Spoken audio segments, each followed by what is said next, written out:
We're joined today by the Minister of Education, the Honourable Tracy-Anne McPhee, and the Yukon's Chief Medical Officer of Health, Dr. Brendan Hanley. Our sign language interpreter, Mary Thiessen, and André Boursier from French Language Services Directorate are also with us today. Following our speakers, we will go to the phone lines for questions from reporters. We will call you by name, and you will each have 2 questions. Before we begin, I would like to verify that everyone can hear us. If any of the reporters are having a problem, please email eco@gov.yk.ca. Minister McPhee. Thank you. Thanks, Pat.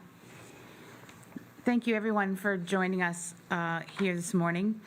I'm pleased to be here with Dr. Hanley on the traditional territory of the Kwanlin-Dun First Nation and the Ta'an-Kwachun Council.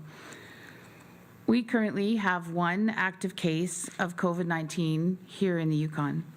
This is welcome news after the recent clusters of cases that occurred in our territory. I want to thank Yukoners from across the territory for practicing the Safe 6 and for wearing a mask.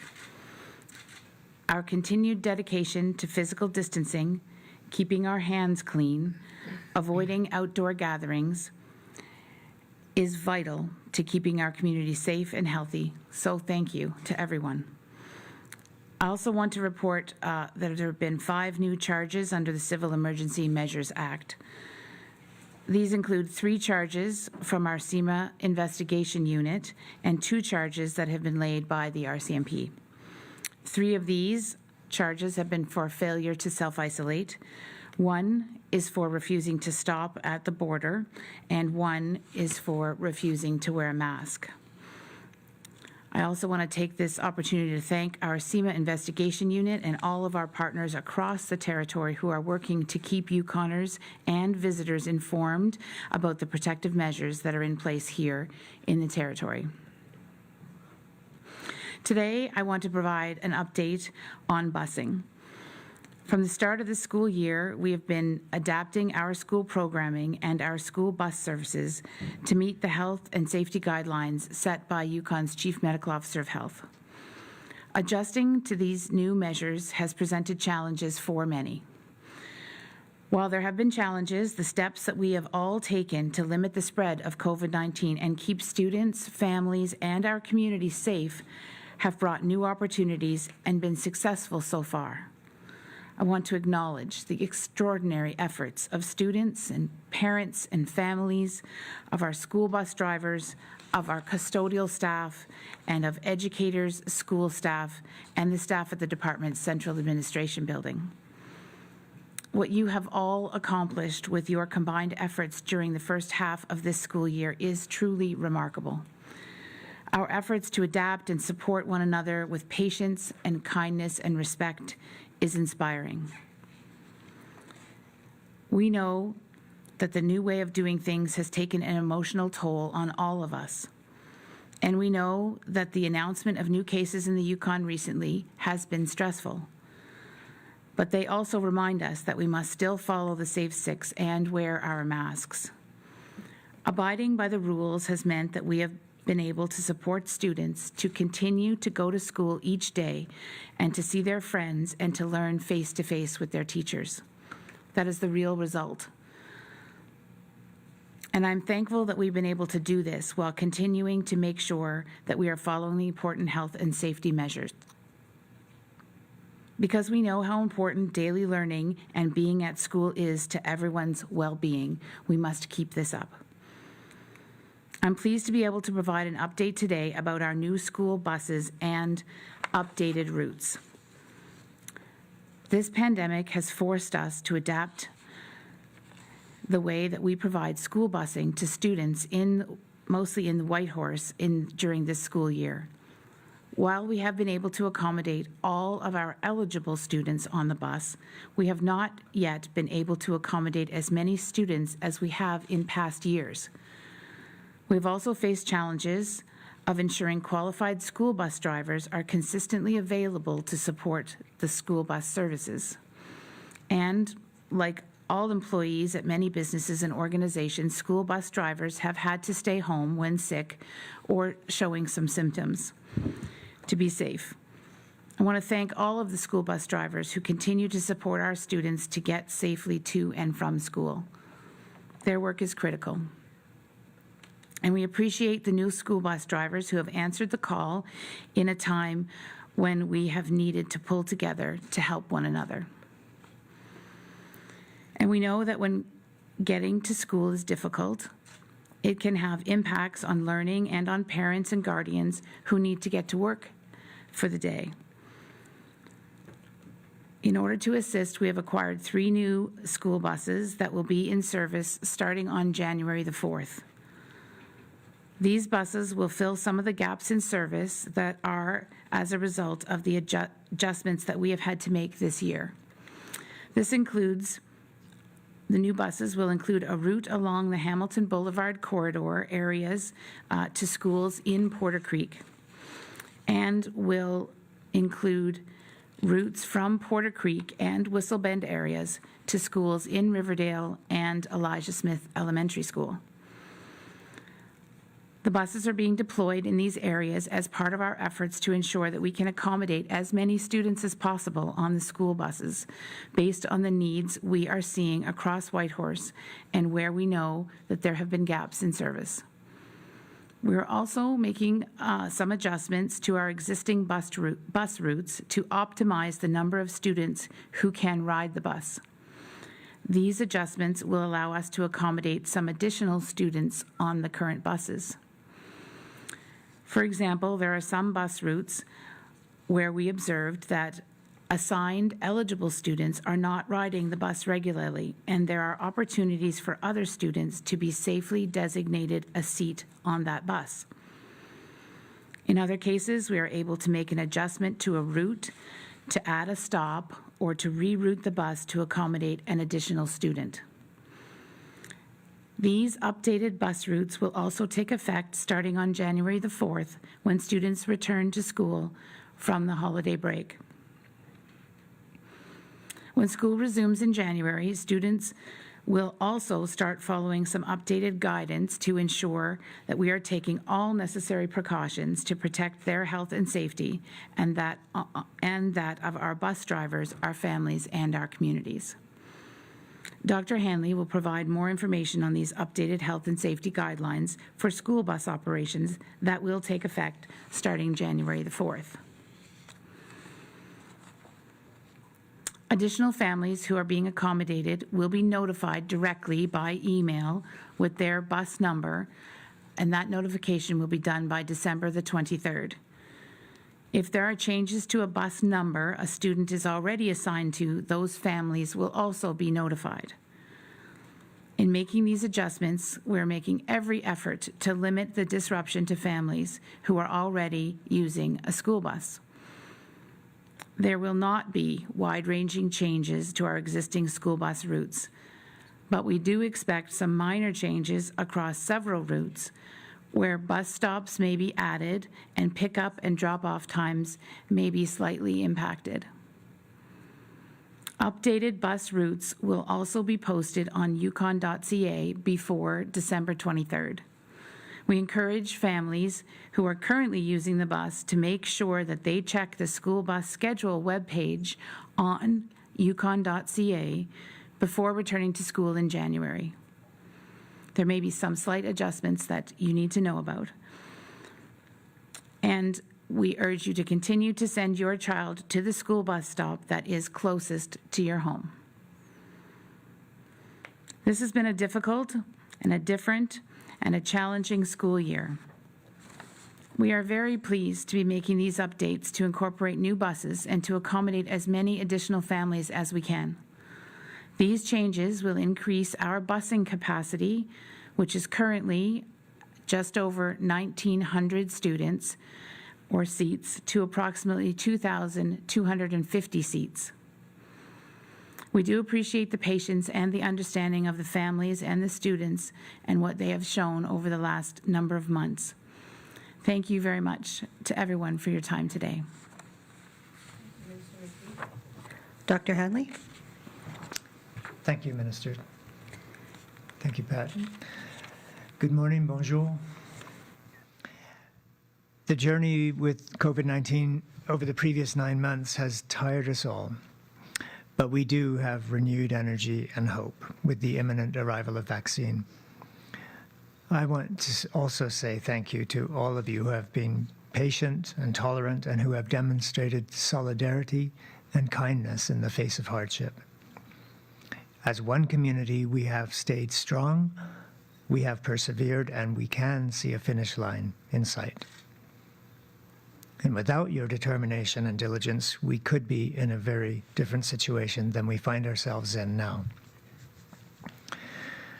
For today, there are a few points I want to make sure that I address. I want to take some time to revisit our last few months and describe some of the epidemiology of COVID-19 to date in Yukon. I will, as the Minister states, add to her comments about the revised busing guidelines with respect to updated health and safety guidelines. And with the holidays quickly coming, I want to revisit our need for a consistent social bubble. So over these past few months, we have seen our case count increase substantially, particularly in the last few weeks, leaving many of you with questions about what drove the sudden spike in cases. With many months of stability over the summer months, I think we felt a sense of calm in comparison to other jurisdictions. During the months of October and November, we saw a stuttering rise in cases week over week, and this left a feeling of greater uncertainty and increased anxiety, especially in the face of the second wave, hitting most of Canada progressively harder. I want to review with all of you what we know from these last few weeks of Yukon cases and what we have learned that may influence the decisions that you make in the weeks to come. So let's revisit this past little while. Since October 1st, we have seen a total of 44 new cases within Yukon. 34 of those cases were in Whitehorse, and 10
tracing through YCDC and community nursing, and then either self-monitoring for symptoms or in self-isolation when their symptoms started.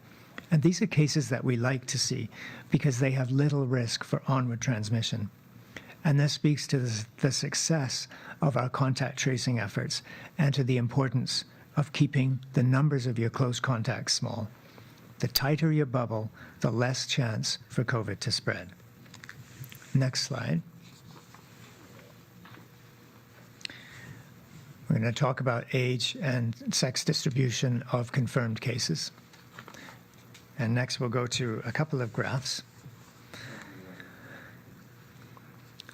Are we showing are we showing the slides, or are they coming through? The slides are, the audio cut out for a little bit.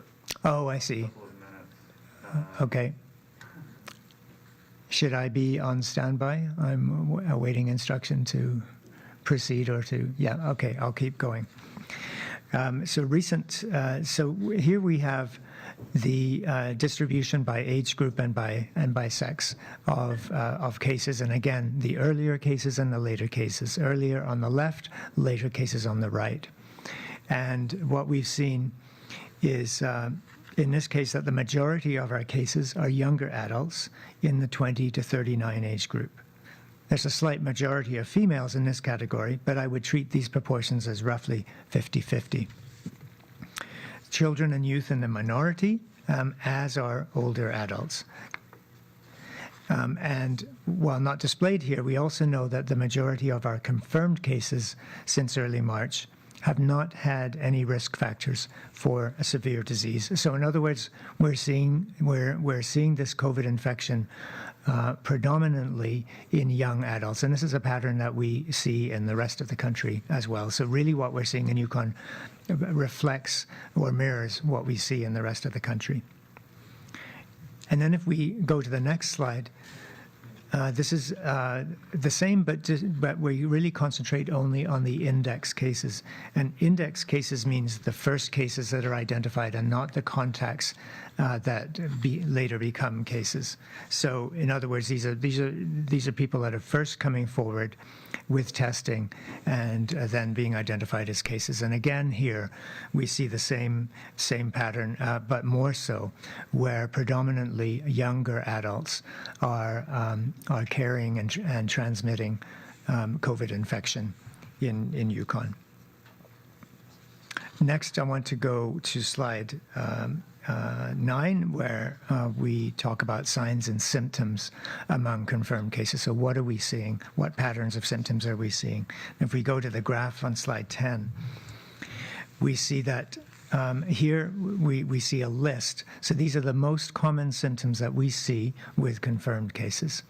And so at the top is cough, and then runny nose, headache, fever or chills, fatigue, loss of taste and smell, myalgia, which means muscle aches, pharyngitis, which means sore throat, and shortness of breath.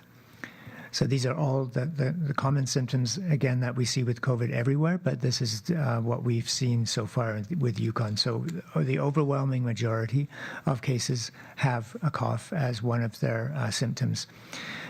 Now, these are usually multiple.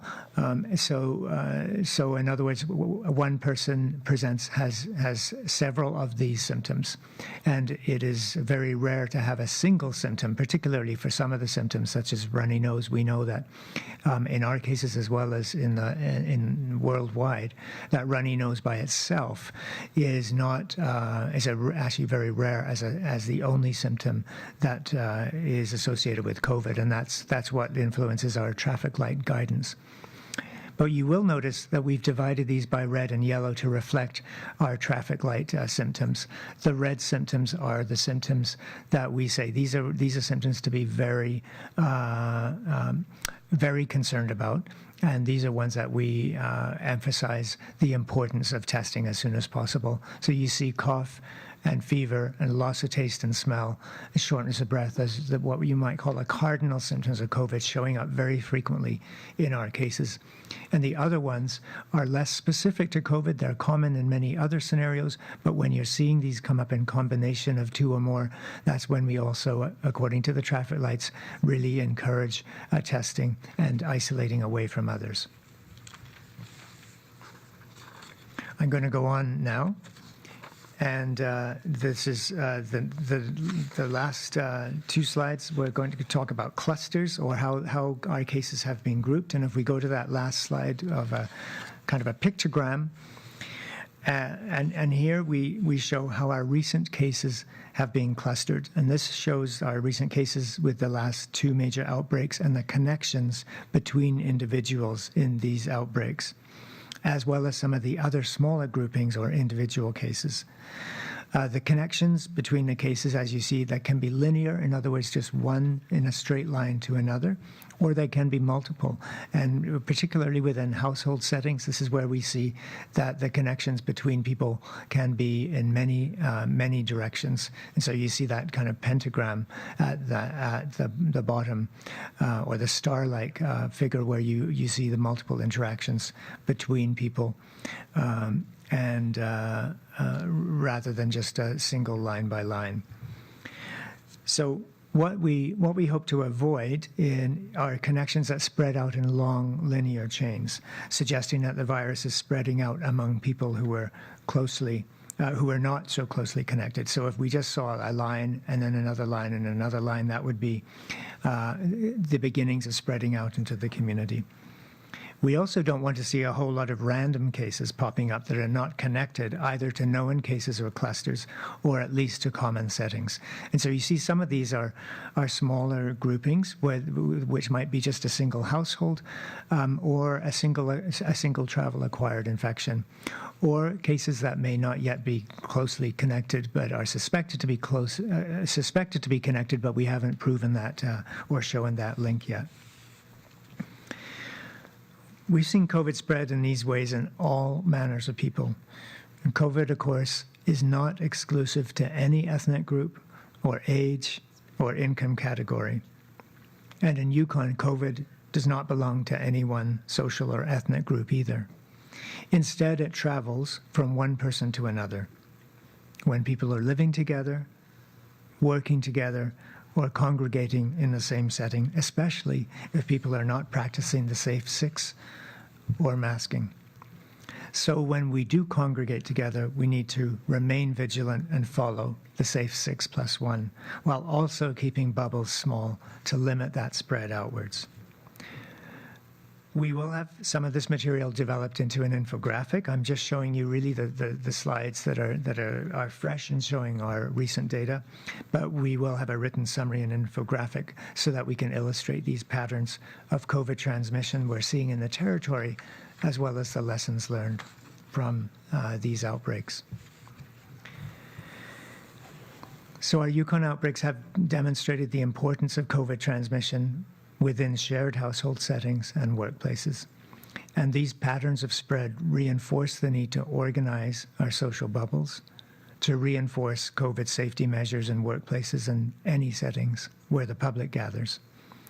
Most importantly, it's important to stay home when you're ill and to seek testing when needed. I know it's kind of ingrained in us to push through when we have a tickle in our throat or when we feel overly tired. I understand and sympathize how difficult it can be to make that phone call to your employer and stay home from work. But these past few months have proven that going to work while sick can be detrimental to this community's well-being. And even though we now seem to have weathered this recent storm, we cannot relax just yet.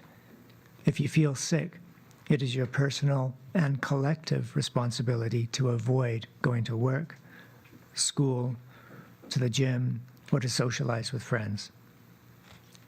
Sure, perhaps it will turn out to be just a cold, but remind yourself that that sore throat could be an indication of COVID-19.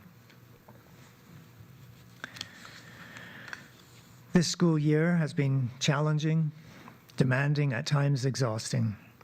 But as we near the end of the first term, we have shown how well we can do this. I know the year hasn't been busy, whether as students, as parents, teachers, bus drivers, support staff, council members, principals, all have stepped up and done a fabulous job in keeping our children in a safe learning environment. As a parent myself, I so appreciate all that you have done. Several weeks ago, the Department of Education asked me to consider the public health question of how many students could be safely on a bus. So beginning January 4th, as Minister McPhee has noted, many additional students will be assigned a seat on the bus due to this review of busing ridership and some additional flexibility as needed to accommodate students. To add an extra layer of safety, we will require all students age 5 and older to wear a non-medical mask while on a school bus. Adding this requirement not only adds an extra layer of protection for both students and drivers, but allows for more students to take the school bus. Our new recommendations take the safety of both the students and the drivers into consideration, and we've ensured that neither the students nor the drivers' safety is compromised. Our revised recommendations include monitoring your child's symptoms before sending them to school. Bus drivers must also assess themselves for daily symptoms. While waiting for the bus, students and parents or guardians are recommended to maintain 2 meters from others while at bus stops when loading and unloading onto the buses. All bus drivers will be required to wear a non-medical mask. All students 5 years and older must wear a non-medical mask. And students who are 4 years old and taking a bus are encouraged, but will not be required to wear a non-medical mask. Note that this does not change the mask recommendations for within schools. That stays at 10 years and up for those common areas as defined in our public health guidelines for the schools. I hope this news will be received positively as families plan for the New Year's return to school. We are fast approaching the holidays, and the trees are getting lit and lined up with garland and ornaments, and Christmas shopping is ramping up. Last-minute letters are being hastily mailed or emailed to Santa Claus. Usually, this is the time of year when families are traveling out or welcoming home family, hosting cocktail parties, cookie exchanges, gift swaps, visiting our loved ones, and generally making the most of this festive season. But unfortunately, as we all know, the pandemic had other plans for us, and celebrations will be perhaps held with a little less cheer than usual. We know that holiday gatherings have the potential to fuel virus transmission. Repeatedly in other parts of the country or parts of the globe, we have seen the after effect of long weekends and other occasions play out in increased COVID spread, often serious surges. So we should not think in Yukon that we are any less susceptible, as we have ourselves seen in recent weeks. These next weeks are going to be difficult for us in a number of ways, and as we await the coming of vaccine, we need to be well aware of the challenges ahead of us. That's why it's so important to maintain a social bubble during the holidays. I've briefly spoken to the social bubbles these past weeks and the need for consistency in the people you interact with. I know that it will be helpful for many to have straightforward rules on what to do. I still see a few questions looking for clarification around what a social bubble entails, what's in, what's out. It is true that each person or family has different circumstances that have to be considered. I know we can't cover every scenario, but please use common sense and keep in mind your goal is to keep your bubble small and consistent and safe. For the weeks ahead, I urge you to stay consistent with who you see in your social bubble. The ideal bubble is under 10 people, with the maximum limit of 15. For some who have been following the social bubble guidelines diligently over the past months, if you have stuck to the same 15 people in your social bubble That's okay. I don't want you to cut off physical contact with those who have been an integral part of your bubble, as long as all those people are loyal to the one bubble and nothing else. Still, I do urge you to maintain consistency. No bubble infidelity allowed. As a reminder, the ideal social bubble of 10 should start with everyone you live with, whether roommates, parents, partners, or children. Then you can add in your other selected few, whether extended family, neighbors, or close family friends. Remember, whether one household or two, when you reach 10 people, you are close to that limit. I am asking all of you to stay consistent with your social bubble.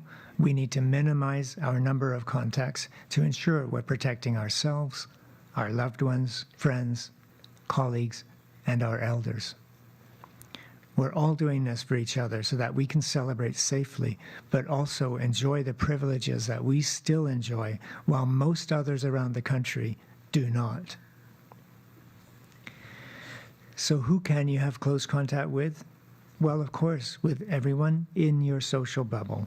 And you should continue to keep 2 meters away from people outside of your bubble. What should you avoid?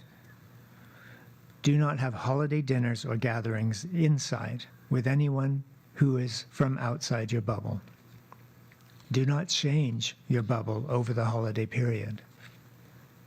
And please use masks as the law now requires, but do not use masks to replace physical distancing. With vaccines around the corner, we can't blow it now. More than ever, we must maintain our social bubble and stay aware. As soon as we begin to slip and keep our guard down, COVID-19 will appear in a big way, as it did a few weeks ago. Vaccine is near, and much more will come about vaccine as we near the approval and then the arrival of the Moderna product. We're not currently at a place where we can begin loosening restrictions, and we need to keep our eye on the prize. I know all of us hope that we can spend this time next year with all of our loved ones. To get there safely, we need to keep our gatherings safe, maintain distance from anyone outside of our social bubble. So key points from today. Our own data shows us the effects of working or mixing when sick. So please stay home and away from others if you're sick. Keep your bubble small and consistent. Always remember the safe 6+1 and use your mask. Or safe 6+2 if we think of one other action, be kind. We have shown how well we can work together for success. Remember, we must stay together in this pandemic, and we need to be kind to each other. That's all for my update. Thank you. Remember to take care of each other and stay well. Merci, merci chaud. Thank you. We'll now go to the phone lines, and we'll begin with Marine from Aurore Boreale.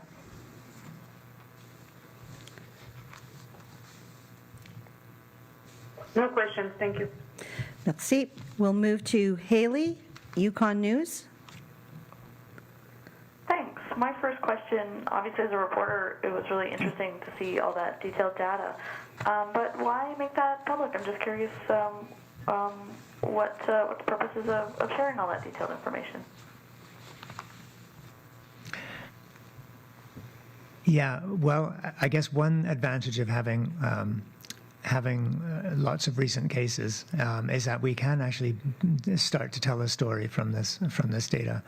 And I know that there have been many questions over the months about what we can show and what can we describe of our own epidemiology. And we're always, as you know, trying to maintain that balance between maintaining confidentiality, which is so important to maintain trust of people and individuals, and to do our due diligence, with also trying to interpret what we're seeing.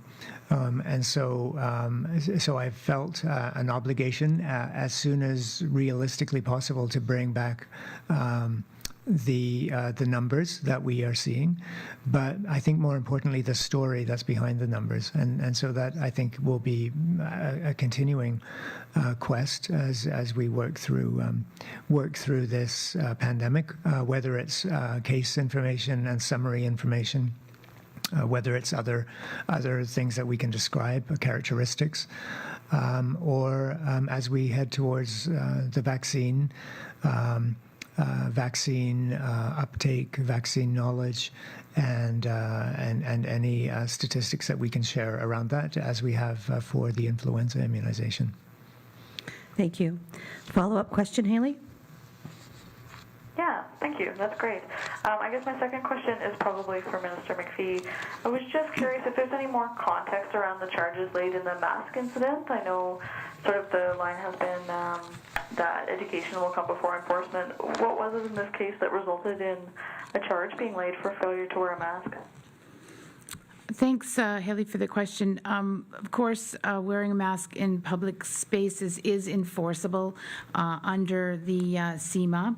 And we always seek, as you've said, to have compliance through education, awareness, and support. But we have noted, of course, that the RCMP might be required to investigate if there is a situation that is egregious or the refusal is egregious. I can't speak about the specific case, but what I can say is that the reported circumstances of that matter were egregious, and the individual was clearly refusing to cooperate. Thank you. We'll move to Philippe, CBC.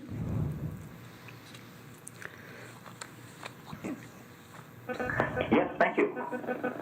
Dr. Hanley, in your comments today, you mentioned COVID not being exclusive to any ethnic group. You haven't provided data dividing it that way.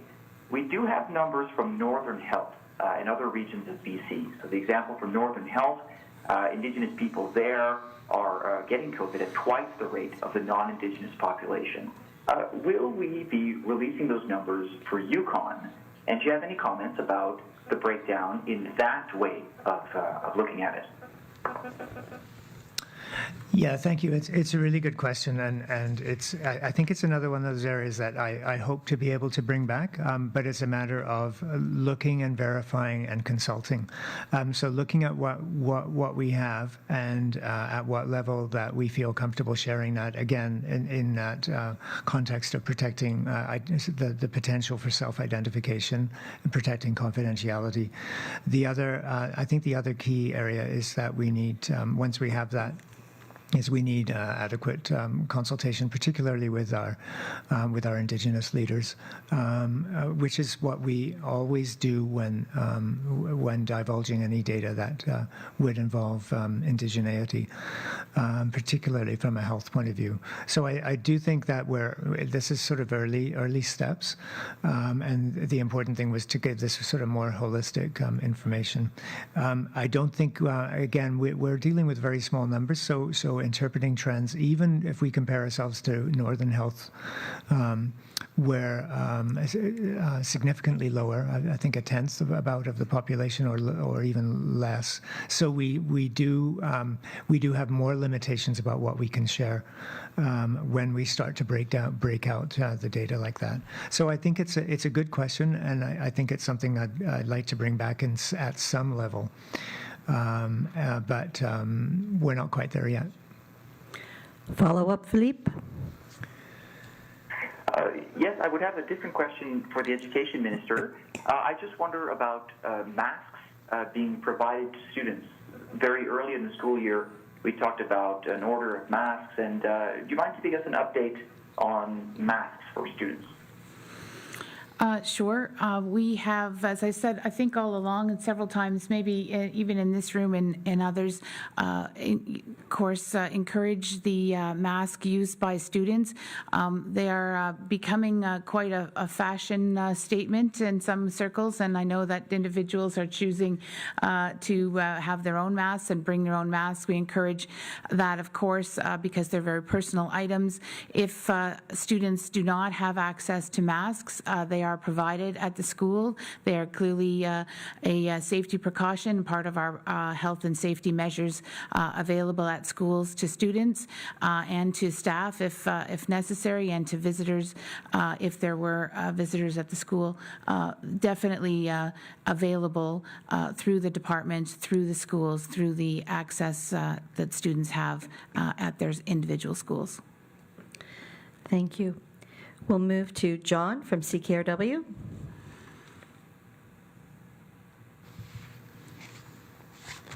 John's off the line now, actually. Okay. Luke from CKRW.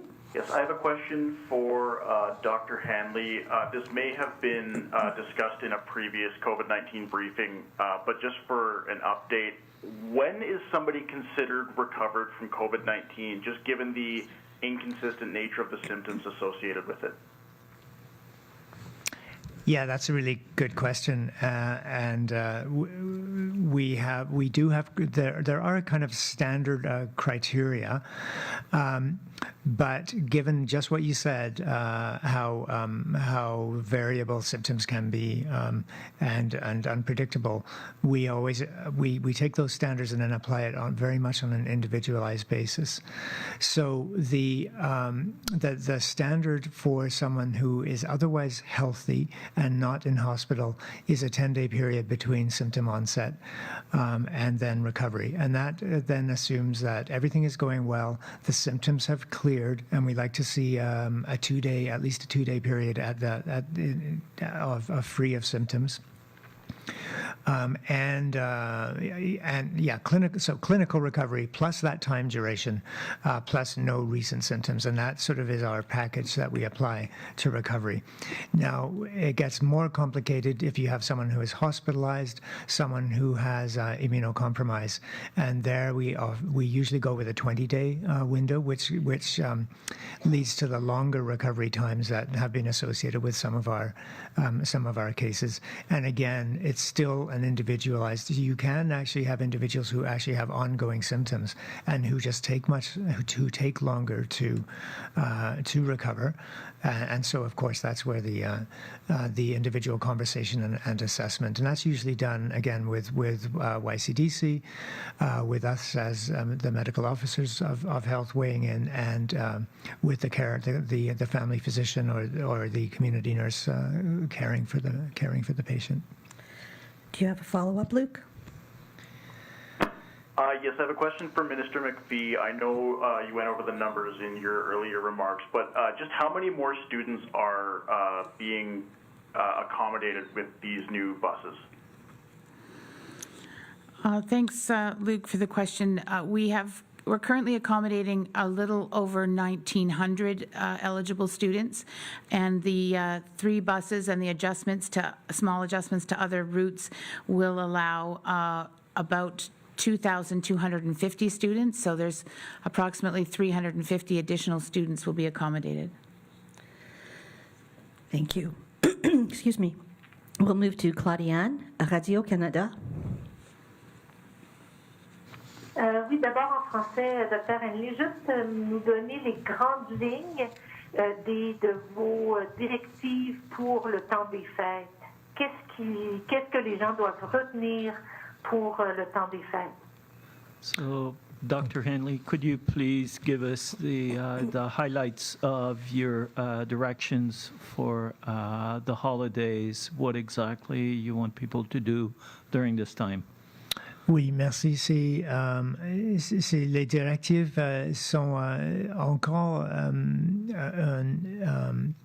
une peut-être répétition de ce que j'ai expliqué avant, mais juste pour réemphasiser l'importance pendant les journées de vacances, pendant les fêtes, pour garder les boules consistantes, de ne pas changer les boules pendant ce temps, de garder le maximum de 10 personnes jusqu'aux 15 dans les circonstances individuelles, et de pas mélanger, d'assurer que chaque personne dans la boule c'est fidèle à cette boule. Donc pour entretenir la boule, et si on a des contacts avec des personnes au-delà de la boule, ça doit être gardé à distance avec tous les mesures de sécurité et avec des masques. Donc c'est pour revenir. On est dans une situation très bonne à ce moment, avec un cas seulement actif, mais toujours on joue avec le risque. Et on sait que le temps fête, c'est normalement un moment très festif avec des rassemblements de gens. Et donc c'est une mise en garde pour avoir toutes les forces pour nous protéger pendant ce temps-là, et de retenir tous les efforts pour garder contre la transmission de COVID-19. Et on espère qu'on peut faire ça pendant tout le temps de fête et après, jusqu'au moment de vaccin. Merci. Avez-vous une autre question, Claudiane? Oui. So I'll ask in English, but because I don't know who between the minister or Dr. Hanley will be able to answer, but I would also like a French version of the answer if it's suitable. So with the arrival of the vaccine, given that the vaccine will not be distributed amongst children, so those under 18 years old, how long before we can contemplate going back to school full time? I don't know. Do you want to talk about the effect of the vaccine and what we think it will be in the community? Because I think that's the answer. I can add to that if necessary, but... Oui, je peux essayer. C'est une très bonne question, mais c'est très difficile d'être définitif de le point de vue de santé publique à ce moment, parce que je peux parler peut-être de toute la question de mesures publiques. Et quand on a, surtout dans cette période où on est assuré d'avoir assez de vaccins pour toute la population adulte, mais pas encore pour les jeunes. Et on anticipe que ça va venir plus tard. Donc, comment ça joue avec l'enlèvement éventuel de toutes les mesures et avec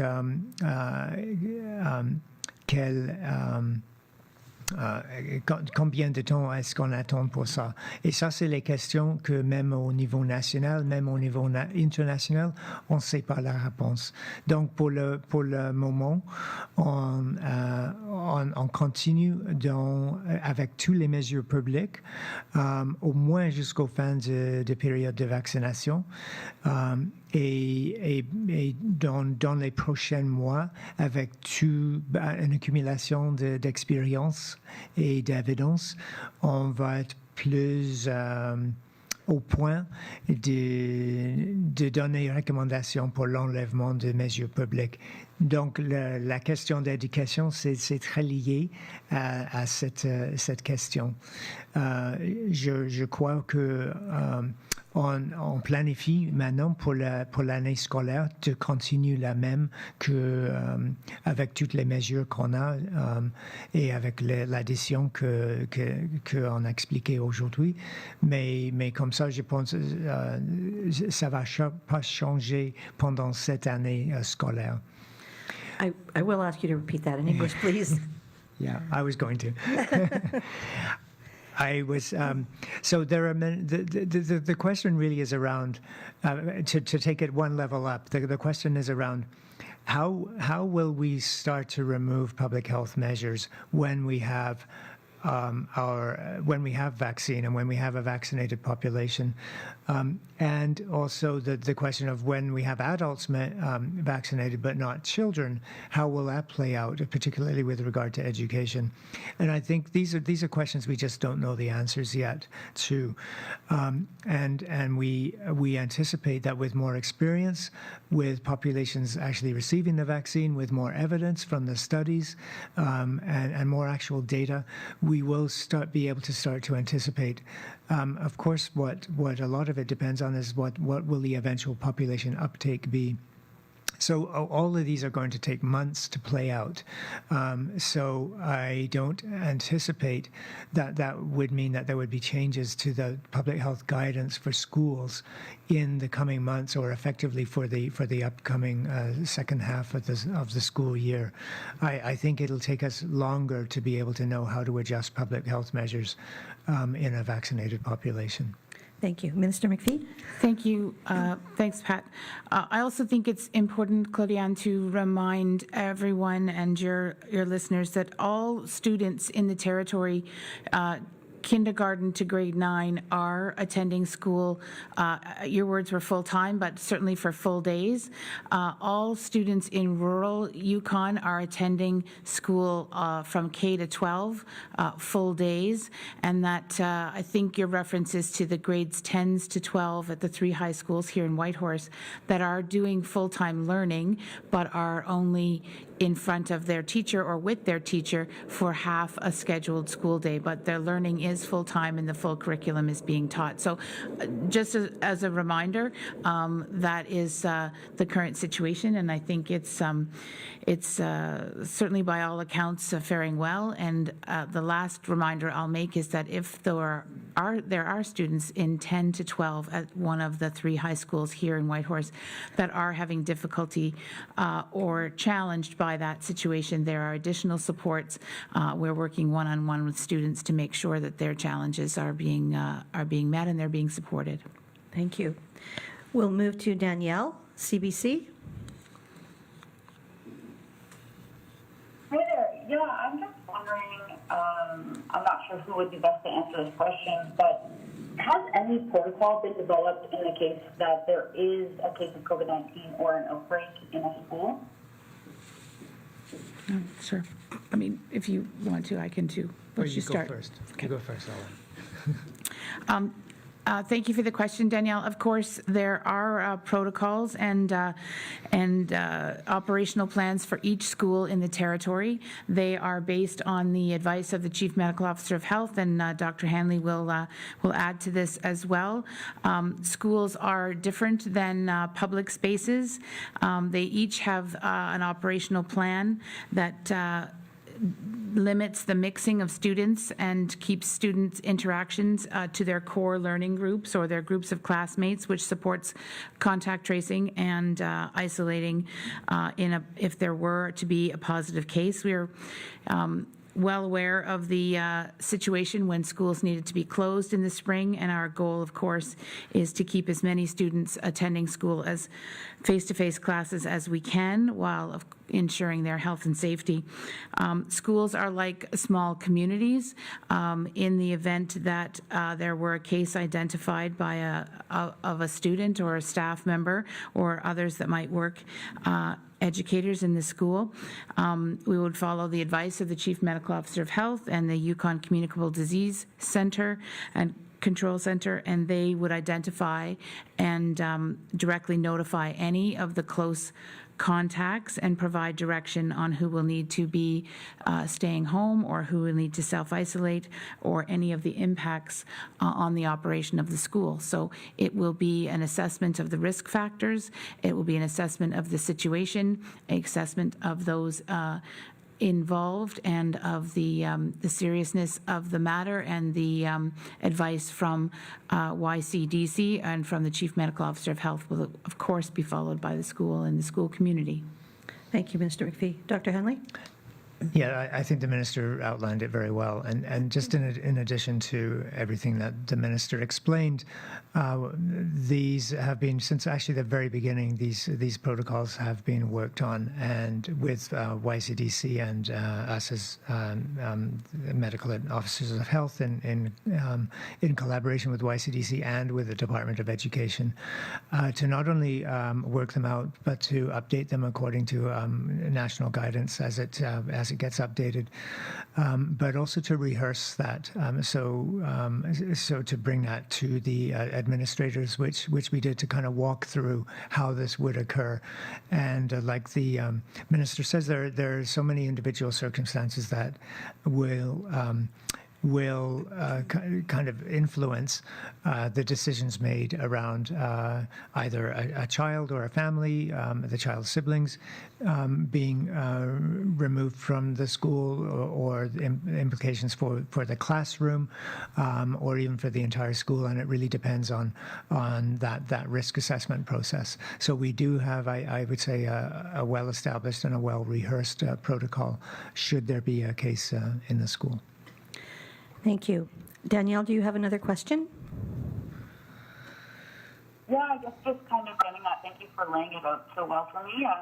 So say if there was a case in a school tomorrow, schools would be following their own operational guidelines and then consulting with who from there? And are there laid out guidelines that are public? I'm just trying to understand a bit better about what would happen, say, if there was a case in a school tomorrow, how that would kind of go down step by step. Yeah, so really the first step is in the guidelines is a reach out to YCDC so that the communicable disease control experts become involved from the very beginning, and then working together with the school so that the officials in the school are notified, and of course then the family is immediately involved and notified, and then it's that history taking process, which we do with every case. It's what's the story, and where did the child acquire the infection, or seem to have acquired the infection. So it could be something as simple as the child acquired the infection as a household contact of another case that might have just been evident, and everything occurred over a weekend and there are no implications for the school whatsoever. Or it may be maybe something where the child was infectious or presumed to be infectious during the time in the classroom, but within a very defined group or cohort, and therefore there would be contact implications for notifying the people that need to be notified and known, so they could follow the advice that would be from communicable disease control, which would involve either self-monitoring at home or self-isolation. So again, depending on where we think the transmission occurred or may have occurred, and what the risk is, and what the circle of possible contacts is. Thank you. We'll move to Tim, Whitehorse Star. Yes, good morning. Good morning. All right, my question is for Dr. Hanley. I'm curious as to whether he was involved in the discussion on the decision to cancel the Whitehorse New Year's Eve fireworks. Tim, I responded to that question yesterday. Yes, but I'd like something from Dr. Hanley, please. Thank you. Okay. Yeah, that's the first I've heard about this, so I guess I wasn't involved. Do you have a follow-up, Tim? Yes, my follow-up on that would be, if you're familiar with the cancellation, is that reasonable, the thing to do under the COVID guidelines? You know, I think it might be just worthwhile kind of going over how we provide guidance, and then I generally try to keep an arm's length from individual decisions, because they're made based on so many circumstances, and so what generally we do is we give the kind of a picture of what are the risks, what are the mitigations around the risks, and and does it work for that organization? And so that takes into consideration how big is the organization? Are there guests? Is it indoors? Is it outdoors? What are the anticipated how might the gathering occur? How well can it be monitored? How well can it be supervised and controlled? The duration there. So it's really giving the kind of the template where you might find risks and how you should mitigate those risks, and then really letting the organization decide based on their own capacity to decide whether it's feasible or not to be able to carry on and adhere to the guidance. So I generally don't say yes or no, but we within our team work with those organizations so that they can walk through those risks and see whether it's feasible to mitigate those risks or not. Thank you. I'd like to thank everyone for their time this morning, and a reminder that we did have some audio issues earlier, so we will be posting a summary of the EPI slide presentation and the infographic. Our next COVID-19 update will take place Tuesday, December 22nd at 9:30 a.m.